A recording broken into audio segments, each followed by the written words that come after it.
we are inching closer to a general election rematch between Donald Trump and Joe Biden. Now, in terms of fundraising, the Democrats currently have a financial advantage over the Republicans. Joe Biden started the year with $46 million on hand compared to Trump's $33 million.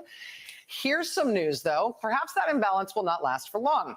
Check out this scoop from the New York Times tonight. You see the headline there. Donald Trump seeking cash infusion meets with Elon Musk. And how's it going, everybody? It's Noel over here on Verbal on Life, battling MS. And I want to react to this report from MSNBC that Elon Musk might be meeting with Trump to give him a loan. And the left is just panicking. Verbal on Life. If Trump will be supported by Elon Musk and Joe Rogan, I think those two figures will get him over the top. But let's take a look at this clip. According to the Times, Trump is now hoping to have a one-on-one meeting just with Elon Musk, who reportedly has been saying that he believes it is, quote, essential to defeat Joe Biden. You know, if Elon Musk gives money to Donald Trump and then follow that with an endorsement, because that's all he really needs. And this is my speculation. I have a feeling that the Democrats are going to switch their candidate, that is not going to be Biden. That's what they're saying. So I'm thinking that Elon Musk is not endorsing Donald Trump because of that. Everybody's waiting to see who the Democrats are going to use. Who's going to be their puppet? Is it going to be Biden or somebody else? So I think because of that, people are just holding off and endorsing a candidate. But with this loan, the second richest man on earth, on the planet, crazy. In November, quoting the New York Times there. Elon Musk, of course, is one of the two richest people on earth. He could single-handedly erase any financial advantage Democrats might have heading into the general election in November. Yep. If he decided to, if he wanted to play it that way. What would that mean for what happens to the world and the republic? And we're sure that money is not to pay Donald Trump's legal bills. Guess what? It can. And when we all sit here and go, oh my gosh, Donald Trump owes $83 million on E. Jean Carroll, he owes $400 million here, and we say he doesn't have that money. Guess what? Whether it's Elon Musk or all sorts of other supremely wealthy forces out there, they would be happy to pay the bills for someone who could be the next president. Yeah, they should help with the bill because he will become the next president. And that's who you want in your pocket. You want the next president to be on your side. All of this, Trump is going to remember who helped him out and who didn't. Who could help him out is Elon Musk. All this money, oh man, you could forget about Donald Trump's financial problems. Elon Musk owns the president of the United States. He hates the FTC. And how much would he like it if he then owned the president? Yes, I mean, this is, let's go back to Citizens United and Mitch McConnell and John Roberts, who have crafted the universe in which we operate, who have brought us to a position where the richest billionaire out of it's like an 1890s Gilded Age cartoon in a newspaper, and the corrupt president desperately in need of cash have a meeting. And what is either the explicit or implied quid pro quo in that interaction? Musk has tens of millions and hundreds of millions of dollars of government contracts with the Pentagon through SpaceX. He has unbelievable amounts of interest in regulatory affairs. He's currently... So Elon Musk will be working with the government. And the last person you want against you is the president. And that relationship is going to be ongoing past this current presidential nominee, past Biden. So it would be smart for him to support Donald Trump. It only makes sense because I don't see Elon Musk supporting Biden. I don't think anybody can. Everybody can see that this man has a problem. He's suing to get rid. And when I say this man, I'm talking about Biden. I think everybody can see that Biden has a problem, that he shouldn't be elected. The man is too old. Of the National Labor Relations Act of the New Deal to destroy unions across the board and render them unconstitutional. That is a current lawsuit he has filed onto. Think about the sheer ROI, return on investment, of an investment, and it is so shocks the conscience that this would even be possible.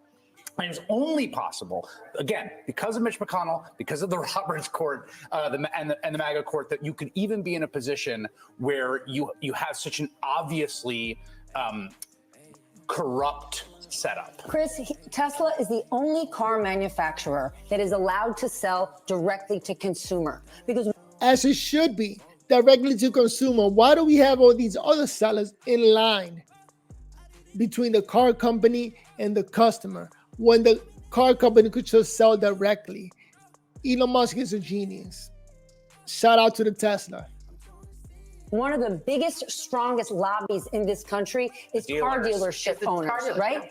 So the fact that he could back Donald Trump, the fact that he could pay his bills and then be able to push Donald Trump around, giddy up. That's an easy one for him. And by the way, he controls Starlink, which is critical to the defense of Ukraine and to the U.S. defense establishment. This guy could be the J.P. Morgan of the current era. He would literally own a desperate, fearful man. I sat and watched 7 minutes of Donald Trump speaking from what looked like his basement the other day. Donald Trump is afraid. He's afraid of going to prison. He's afraid of losing everything that he built in New York. No, he's not afraid. You're saying that he's afraid. That man is strong and he's coming out against everything and winning every court case. So Trump is not afraid. He's moving forward. Biden is the one stuck in his basement, and they're trying to flip it, trying to say that Trump is in his basement when we all know that Biden is the one in the basement, scared to come out and talk. That his dad built, and then he borrowed money from the Russians or whatever after he failed at business. But he could be saved right now. All he needs is a billionaire like Elon Musk who wants to own him. And then he doesn't need to be saved. What the hell are they talking about? Be president. And then he gets to be president and he gets to dismiss all his cases. Boom. He's basically, that is his MBS. He's running for his life.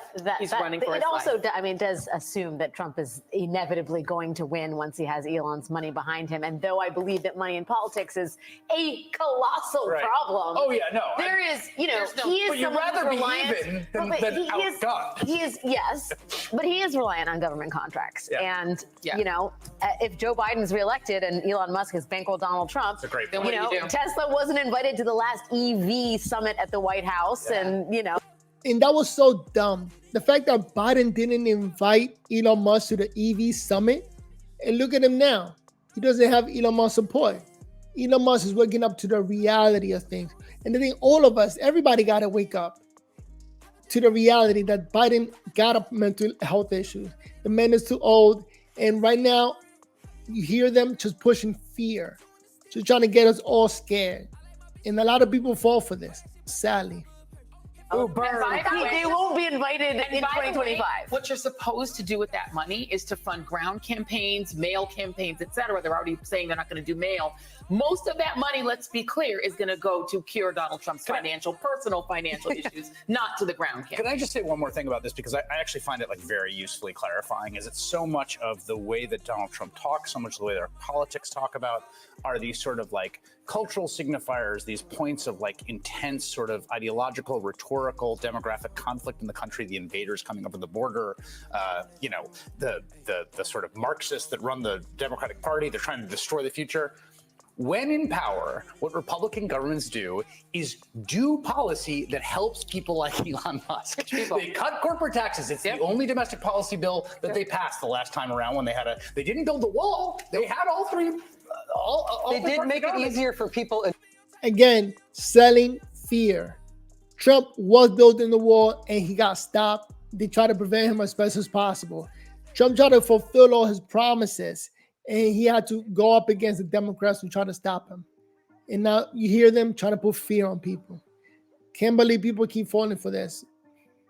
Adjudicated to be mentally ill to buy firearms. They also did that. Right. They also got that. But to me, it's just there's this whole you're sort of watching Elon Musk self-radicalize and online every day. His brain gets mushier and mushier and mushier. And there's part of this radicalization is social media and his own ego. But again, when you look at what governments do, local governments, state governments, federal governments, when they are Republican and conservative governments with power, they deregulate, they go after unions, they cut taxes for rich people. And so there's something very clarifying about Elon Musk and Donald Trump together in the same room, because it cuts through a lot of like the faux populism and culture war nonsense that masks fundamentally the material interests that are being pursued by this. But that is also why people often falsely say Republicans are good for the economy. Yes. Because in terms of deregulation, in terms of big business, that set will say a Republican is a safer bet for me. For us, yes. For us. And that's where that narrative comes from. You've even heard people say, well, if it's good for my boss, maybe it'll trickle down to me. It won't. But that's where the mindset And by comes the way, from. what makes it perfect, chef's kiss perfect, is that the Supreme Court sits atop it all, trying to ensure the longevity of Republican government, because that is how they get their wonderful vacays. And they're going to do whatever they can to make sure that Donald Trump comes in so that those two grifters on the court, if I might say, can retire and have 30-year-old versions of themselves to replicate the grift. I should just... More and more, they are getting scared of the fact that Trump is going to win the election for Republicans. And then in November, he's going to take over. He's going to be the new president. And all they're doing here is just putting fear in people. Say, though, that in terms of the whole logic around there being like legal policing of this, like you shouldn't, ideally in a democracy, have a multi-billionaire be able to come in and say, here are multiple billions of dollars to cover all your legal fees, to cover all your campaigning fees, and to set you up in a way that you can't lose. That's another strategy. They try to bankroll Trump. All these legal fees that he got to pay to try to drain him out of his money so he can drop out of the race. That's all this is.